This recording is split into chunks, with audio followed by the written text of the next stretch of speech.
Halo, assalamualaikum warahmatullahi wabarakatuh. Bertemu lagi dengan kita, dengan kami, KB dan Nugi dari TMC Block. Untuk mengukuhkan aja bahwa ini adalah Nugi yang TMC Block itu loh, gitu maksudnya. Soalnya banyak yang nggak kenal, ya kan? Nah, begitu. Ini adalah video Kakus MotoGP kita yang kedua, yaitu Kasakusuk MotoGP. Dan episode kali ini KB dan Nugi mau bahas tentang pembalap Yamaha yang udah di Depak ya. Waduh, iya. Ini kan di Depak di Depak kan? Ya. Yaitu Maverick Viñales. Nah, jadi sesuai dengan baju gua nih. Masih nyambung. Meskipun ini tahun berapa ini? Tahun 2016-17 2016 ya ini bajunya. Movistar. Oh iya, masih Movistar. Oke. Ini KB kan sempat baca-baca juga, baik itu dari TMC ataupun misalkan dari media-media lain gitu kan. Yeah. Ini Viñales ini kayak bocah bandel yang kecewa dengan performanya motornya gitu ya, besutannya, sehingga dia kayak kekanakan-kanakan terus kayak main-mainin mesin motornya sendiri gitu. Itu menurut Nugi gimana sih itu? Sampai bisa kebaca, pasti kan ada kayak macam black box-nya lah ya. Ini motor kayak disengajain di main-mainin gitu kan, high RPM segala macam. Silakan, gimana menurut Nugi? Jadi memang kalau misalkan kita ngomongin soal Maverick Viñales ini, dia itu memang ada riwayat bad boy-nya. Oke. Ya gitu Mas Pebay. Jadi kan zaman mungkin waktu dia masih 125 kali ya. Di GP 125 atau Moto3 itu sekarang Moto3. Dia waktu masih pegang motor FDR Honda, dia ngerasa wah motor gua itu kalah sama KTM, karena memang waktu itu kan Moto3 kan masih KTM dan Honda gitu ya. Kalah nih sama KTM, dia minta sama timnya untuk tolong dong ganti motor gue ini jadi motor KTM gitu, jangan pakai FTR Honda. Nah dari saat itu, tapi kan nggak bisa gitu kan, namanya tim kan udah ada kontrak, terus dia juga udah nggak semudah itu intinya. Udah punya spare part yang sampai sekian ini spare-nya, jadi dia nggak bisa langsung beralih ke pindah ini. Nah dia waktu itu dari GP Sepang Malaysia, dia nggak mau balap, langsung kabur sendirian balik lagi ke Spanyol. Nah itu bisa dibilang itu gue baru tahu nih. Iya, gue nggak tahu kalau misalkan itu kejadian pertama di sejarah Moto Grand Prix atau memang ada sebelumnya. Cuman itu heboh banget sih waktu tahun itu 2012 kalau nggak salah tuh.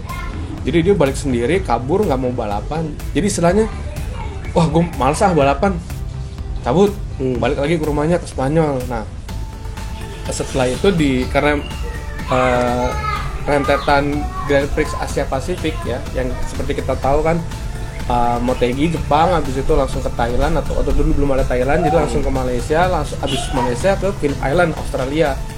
Nah dia balik lagi setelah itu karena diomelin, dalam tanda kutip diomelin sama timnya, balik lagi ke Phillip Island, minta maaf, langsung mau balapan. Jadi dia absen satu seri aja tuh? Iya, absen satu seri, ngebolos. Madel balapan. Iya, jadi itu sedikit flashback soal memang Maverick ini tabiatnya tabiat bad boy gitu ya. Jadi kalau misalkan kasus di MotoGP Yamaha, jadi kita udah nggak kaget lagi sama Maverick Viñales yang kayak begitu gitu. Nah, namanya MotoGP, motor MotoGP itu kan pasti ada data telemetri, data logger. Data logger ini kalau di pesawat ya itu tadi black box. Seperti black box-nya pesawat. Nah, dia akan merekam semua pergerakan pembalap. Jadi pembalap itu nggak bakal bisa bohong. Misalkan saya waktu di tikungan ini ngeremnya di 100 meter sebelumnya kok, padahal dia ngeremnya lebih cepat di 125 atau 150. Nah itu kelihatan banget itu. Waktu di Austrian GP yang Red Bull Ring pertama, kan karena tahun ini double header lagi, dua berturut-turut di Red Bull Ring, dia itu kalau kita baca nih beberapa media lokal tuh ngomongnya Maverick Viñales ngeblayer. Sebenarnya bukan ngeblayer, karena kalau ngeblayer tapi kita netral, kayak misalkan kita habis seremoni burnout atau habis victory lap, ngeblayer nyapa fans itu sebenarnya nggak masalah. Itu tapi hal yang lumrah. Dan MotoGP di setting limiter, lalu dia lebih kuat lah, tak lebih endure mesinnya itu untuk digeber-geber biasa. Tapi yang kasus Viñales yang membuat Yamaha marah adalah Maverick Viñales ini sebanyak 2 lap terakhir itu dia memperlakukan motor itu tidak semestinya. Kita nggak tahu tidak semestinya itu seperti apa karena Yamaha memang tidak membuka data telemetrinya, data loggernya. Intinya Yamaha tahu lah Iya. apa yang dilakuin, cuman nggak dibuka aja gitu. Nah, justru yang ngebuka ke publik itu adalah akun sosial medianya MotoGP yang menayangkan 2 lap terakhir Maverick Vinales ini behaviornya tuh bawa motornya tuh aneh. Seharusnya dia kita tahu motor ada red line-nya kan. Ya. Begitu red line, oper gigi, upshift gitu. Nah, Vinales ini di 2 lap itu maksa. Jadi motor tuh sampai ke red line belum dioper gigi. Tapi nggak dioper. Jadi dibikin ngeden motornya baru ganti gigi. Baru ganti gigi lagi. Nah, itu yang membuat Yamaha marah. Apa-apaan sih lo gitu kan? Iya. Gitu kan pertanyaannya. Kan lo tahu bisa naik gigi istilahnya Iya. gitu kan. Ngapain lo gitu kan? Atau gini, logikanya kalau memang Maverick merasa motor itu bermasalah, ya cabut gitu, istilahnya masuk pit, keluar dari balapan di beberapa lap sebelumnya. Atau pada akhirnya Maverick juga tidak menyelesaikan lomba karena di lap terakhir yang dia tinggal nyentuh garis finish dia malah masuk pit. Itu kocak tuh orangnya. Iya, makanya Jadi harusnya jadi dianggapnya DNS dong. DNF. Iya, di pit finish. Padahal kalau misalkan dia lewat garis finish ya dia masuk. Iya, dia masuk Ke berapa? belasan 12 kali ya, kalau nggak salah. 13 gitu, pokoknya dia di belakang-belakang. Cuman dia malah milih untuk masuk pit. Iya, Dimana dianggap DNF. jadinya itu Kacak mungkin lagi. salah yang jadi puncak kemarahannya Yamaha dengan Vinales. Dan memang sebelumnya juga Vinales, setiap media, setiap jurnalis yang menanyakan apa masalahmu soal motor, perihal motormu gitu, dia selalu menjawab I don't know what happened. Iya. Jadi ya kita sebagai pembalap harus bisa ngerasain motor ini bermasalahnya di mana. Jadi bukan cuma tugas test ridernya doang, Mas. Kayak misalkan Mang Kobay nih jadi pembalap, saya test rider. Mang Kobay di posisi Vinales malah bilang, ya itu kan tugas lo ngedevelop motor, nyelesain masalah motor. Oh nggak gitu juga. Iya. Karena kan test rider punya porsinya sendiri, ada keterbatasan waktu untuk mengembangkan motor. Tambah lagi kan sesi tes MotoGP kan memang dibatasin gitu ya sekarang ya. Jadi yang harus bisa memberikan input, bisa memberikan feedback soal masalah di motor itu seharusnya pembalap reguler. Iya betul. Ya karena pembalap juga kan dia yang pakai motornya paling lama lah ya. Paling lama dia juga bisa tahu kelebihannya apa, kekurangannya apa dia. Ngasih feedback ke mekanik dan juga tes ridernya. Engineer, tes rider ya. Kayaknya kurang sebelah sini nih kan gitu kan. Atau misalkan atasnya bisa nggak dibikin lebih berisi nih. Iya. Kurang lebih kan gitu kan. Kurang lebih begitu, betul. Nah akhirnya kan Yamaha dua-duanya jadi baper nih kan. Maksud gue udah Vinalesnya baper, Yamaha digituin juga ya gue sebagai yang kontrak lu ya gue juga nggak terima lah motor gue digituin, hasil motor gue digituin, lu gue depak aja. Dan itu ini kayaknya bukan kasus yang pertama ya, maksud gue di dunia MotoGP ya, kontrak diputus sebelum yang pertama apa bukan ya? Bukan. Kayak mungkin kita lu pernah ingat siapa? Jorge Lorenzo tahun 2019 kan juga sama Honda. Cuman memang itu Bukan masalah. itu, ya cuman kan beda masalahnya maksud gue kan. Cuman kalau kita bicara soal kontrak yang putus di tengah jalan itu, yang paling baru adalah Johan Zarco. Yang sebenarnya nggak baru sih, dia berbarengan dengan Jorge Lorenzo yang putus di tengah kontrak. Cuman kan kalau Lorenzo karena cedera, walaupun ada rumor yang menyebutkan bahwa Jorge Lorenzo berpisah dengan HRC itu bukan cedera, bukan karena cedera, memang dia cedera, cuman poin utamanya mereka berpisah itu bukan karena cedera. Nah, jadi ini rumor doang nih Mas ya. Saya juga baca-baca di beberapa rumor di lingkungan pedok gitu. Vinales ini seperti terinspirasi oleh skenario-nya yang dijalankan Jorge Lorenzo waktu itu. Gitu. Cuman ini masih sebatas rumor. Semua. Oke. Gak apa-apa lah, emang kita kan bahas gosip. Bahas rumor ya kan? Iya, jadi gitu. takutnya kan nanti kan wah ada yang ini pemirsa KBY gitu.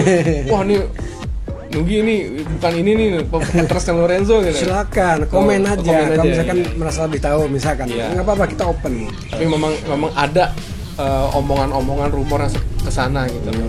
Oke. Ya, Johan Zarco juga tadi saya nyebut Johan Zarco. Johan Zarco itu kan kita tahu sebelumnya dia kayak join KTM itu karena kesalahan si Fallon, iya. manajernya. Karena kalau nggak salah dia pengennya ke mana sih? ARC, Repsol. Oh, pengennya ke Honda gitu kan. Terus tiba-tiba Tekan kontrak nih manajernya sama Oh iya, KTM. gue inget sekarang ya. Terus dia Ya, dia putus kontrak di tengah jalan. Karena kayak dia, gue kagak mau balapan sama KTM, bodo amat gitu kan, kayak Iya. gitu kan akhirnya. Nah, dia lebih mirip sama si Vinales sih, cuman Vinales bedanya dia Vinales ngerusak motor, kalau Zarco. Johan Zarco ngerusak citranya KTM dengan bilang di Nggak depan enak, mikrofon segala macam. motornya shit chassis, shit power delivery segala macam. Pokoknya motornya ini apaan jelek busuk gitu lah istilahnya. Terbosok. Motor bosok. Jadi KTM marahin sudah sama Zarco. Oke, jadi kasusnya sebenarnya mirip ya, sama-sama diputus di tengah jalan, cuman melakukan hal yang berbeda aja. Vinales dengan kayak dalam tanda kutip mencoba merusak motor gitu kan. Iya. Sementara si Zarco ini merusak image-nya si Iya. KTM sendiri gitu. Oke, sekarang kan katanya si Vinales ini udah pindah langsung ke Aprilia ya. Itu diperbolehkan ya? Diperbolehkan. Dari pihak Yamaha-nya memperbolehkan, jadi kan Dari pihak MotoGP-nya sendiri maksudnya? iya, MotoGP juga memperbolehkan dalam regulasi pembalapnya, regulasi balapan itu diperbolehkan. Jadi Nggak harus nunggu akhir musim maksud gue gitu iya, ya? nggak menunggu. Karena untuk itu urusannya adalah mengenai kontrak per pembalap, per tim, per pabrikan. Jadi Oke. Dorna dan FIM nggak mencampuri sampai ke sana. Tapi misalkan Vinales mau langsung balap dengan Aprilia dan Aprilia siap, diperbolehkan. Oh. Dengan catatan Vinales tidak bisa terdaftar sebagai pembalap wildcard. Tidak, oke. Iya, karena ada regulasi sendiri soal wildcard ini, Mas. Tapi maksud gue, buat apa Vinales dapat wildcard, kan dia udah jadi pembalap Iya, memang. regulernya si Aprilia kan? Betul. Nah sementara mungkin lo melihat dari sisi lain nggak bisa sebagai pembalap wildcard. Nah dari sisi ini ya buat apa gitu wildcard ini gitu? Iya. Nggak ada untungnya juga buat Vinales maksud gue. Iya, memang nggak ada untungnya buat Vinales secara langsung ya, karena wildcard itu kan tapi sebagai tim konsesi yang masih memegang Masih konsesi masih ya? konsesi, Aprilia Gresini ini memperbolehkan pembalap wildcardnya turun di maksimal 6 seri. Ya, tapi yang membenturkan Vinales tidak bisa terdaftar sebagai pembalap wildcardnya Yamaha, Aprilia adalah Iya. pembalap wildcard itu harus didaftarkan minimal setidaknya 90 hari sebelum dia ingin balapan. Misalkan dia pengen balapan di Valencia, berarti 90 hari sebelumnya harus sudah terdaftarkan. Nah itu kalau mengurut di kalender balap MotoGP ini sepertinya nggak bisa Vinales. Tapi bisa Vinales jadi penggantinya Savadori, Lorenzo Savadori misalkan. Itu bisa banget. Selama Vinalesnya siap, Aprilia juga siap. Karena kan kita nyeting motor itu kan sesuai per pembalap. Jadi motornya Savadori juga belum tentu langsung enak dipakai Vinales gitu. Banyak yang bilang komentator kalau ya dia pindah ke Aprilia. Nah Aprilia dibilang bosok lagi nih, dibilang bosok, terbaper segala macam, motor kagak enak lah segala macam gitu kan. Bener. Maksudnya bakal kejadian lagi nih kalau menurut komentator begitu. Kalau menurut lo sendiri gimana? Kalau menurut gue gini, melihat karakternya si Vinales, benar. Karena karakternya Vinales memang ada kemungkinan untuk dia mengulangi lagi apa yang sudah kejadian di Yamaha. Tapi kalau kita melihat dari sisi Yamaha dan Vinales ini, memang kayaknya Vinales itu ada kecemburuan sama Fabio Quartararo. Oh ya, sebentar. Untuk S-Ridernya sendiri di Yamaha siapa? Fabio Quartararo saat ini. FQ ya? FQ ya. Berarti waktu si FQ naik, itu dia udah langsung jadi S-Rider? Iya. Atau sebelumnya Vinales? Sebenarnya awal-awal itu masih imbang. Jadi Yamaha ini kalau Honda kan kita tahu S-Ridernya adalah Marc Marquez. Ya, Mau Paul Espargaro baru gabung apa segala macam, tetap S-Ridernya adalah Marc Marquez. Kalau Yamaha, apalagi Ducati ya, dan KTM itu tidak ada S-Rider. Jadi mereka kita kasih senjata yang sama buat kalian bertempur di balapan. Tapi setelah balapan berjalan, kita ngelihat performanya Vinales dan Quartararo ini jomplang banget, ya kan? Quartararo konsisten di top 5, top 10, minimal top 10 lah, gitu kan. Sementara Vinales ini tiba-tiba bisa di belakang. Iya, kadang di belakang buat berebut 10 besar aja dia kesulitan. Buat kualifikasi dia agak bagus, tapi begitu balapan dia jadi anjlok gitu kan. Nah, jadi dari situ Yamaha seperti memberikan support yang sedikit lebih banyak ke Quartararo. Tapi itu logis sih. Logis. Ya, apa ya? Kalau kita mungkin di posisi Yamaha atau manapun, begitu kita punya pembalap yang lebih menjanjikan kan kita akan mensupport dia kan, apalagi secara poin. Iya, dia yang memimpin gitu kan. Kita akan memberikan apapun gitu kan di situ kan. Nah, untuk performa Vinales di Aprilia sendiri nih, kalau gue kan melihatnya si Aprilia nih suka bikin kejutan ya, tapi tidak pernah berakhir baik. Dalam arti pas kualifikasi tiba-tiba dia bisa ada di 3 besar atau bahkan 5 besar atau 6 besar gitu kan. Pas di balapan juga sekitar 10-15 lap berjibaku di depan gitu kan, 5-3 gitu kan, tiba-tiba kendor gitu kan, bilang beberapa lap, dan endingnya tuh nggak pernah podium nggak sih? Ingetin gue deh. Belum kayaknya. Untuk musim inilah. Iya, belum. Kayaknya belum kan? Belum pernah podium. Kira-kira nih Aprilia tuh kayak gimana nih dipegang sama si Vinales nih kurang lebih? Apa bekas sama aja sama si Alex apa gimana nih?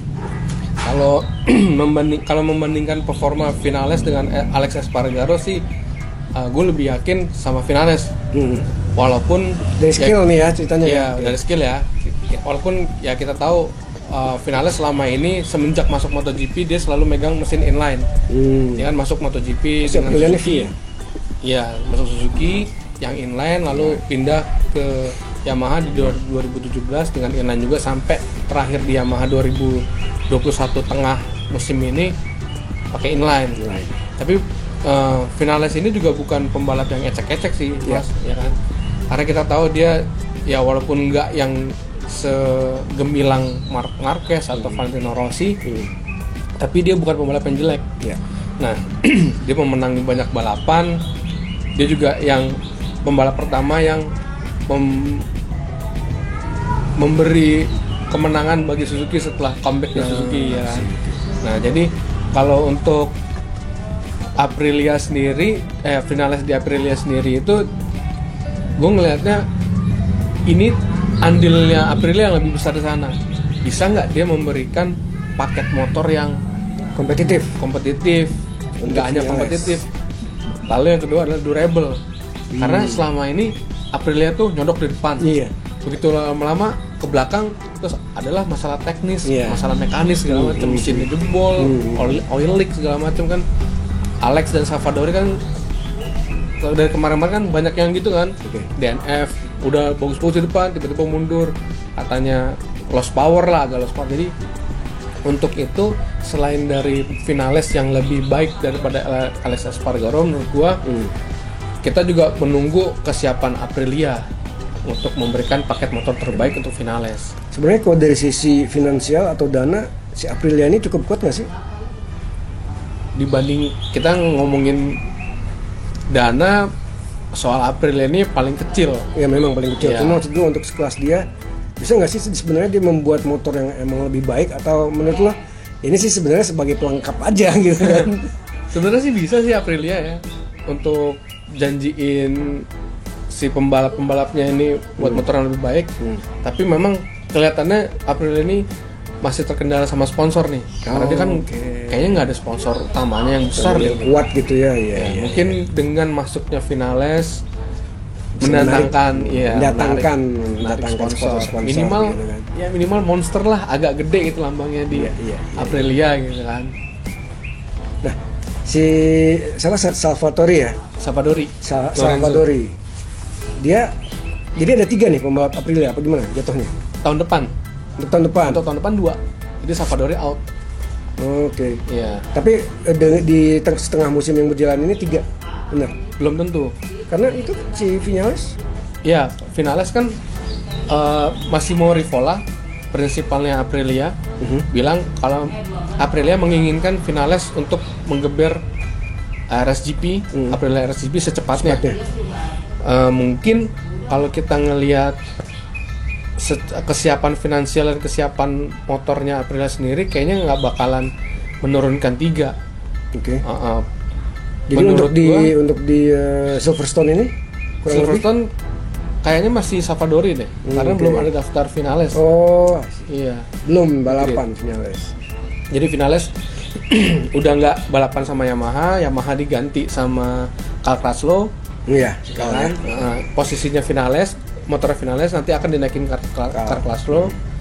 Terus Savadori kayaknya dia cedera yang jatuh di nabrak Pedrosa di Red Bull Ring kemarin, kayaknya udah sembuh. Jadi dia yang tetap balapan bareng Aprilia di Silverstone. Jadi Vinales masih mantap ya. Masih mantap dari pinggir trek. Siap. Nah, itulah tadi Let's kasakusuk kita di MotoGP tentang Maverick Vinales yang dipakai Yamaha dan kemudian sudah confirm pindah buat balapan di Aprilia. Begitu. Kita lihat nanti sepak terjangnya seperti apa, apakah dia mampu ya adaptasi dengan cepat dan juga mampu mungkin membuat si mesin Aprilia ini lebih kompetitif atau tidak. Time will tell lah gitu. Oke, ada lagi mungkin teman? Aprilia, selain itu juga Aprilia ini tahun depan jadi tim factory full. Lah, gitu. Udah bukan apa? Factory tapi mungkin konsesi masih konsesi tapi factory, karena sekarang kan mereka tim konsesi tapi tim independen. Pabrikan konsesi, tim independen karena masih merger sama Gresini. Tahun depan Gresini udah bareng Ducati, Aprilia jadi full factory. Ya. Jadi soalnya masih banyak nih kalau gue lihat di kolom komentar Instagram, kok Aprilia masuknya tim independen padahal kan Aprilia factory gitu. Karena dia Aprilia Gresini, maka dia digolongkan sebagai tim independen. Privateer? Enggak juga? Enggak, tim factory. Tahun depan tim factory. Factory sama independen. Independen sama privateer itu sendiri beda nggak? Privateer sekarang udah nggak ada di MotoGP. Jadi diganti independen dia. Secara fungsi dan lain sebagainya sebenarnya sama privateer ya. Iya. Cuma nama doang berarti. Cuma namanya karena prosedur menjadi tim independen tuh tidak seperti tim privateer zaman dulu.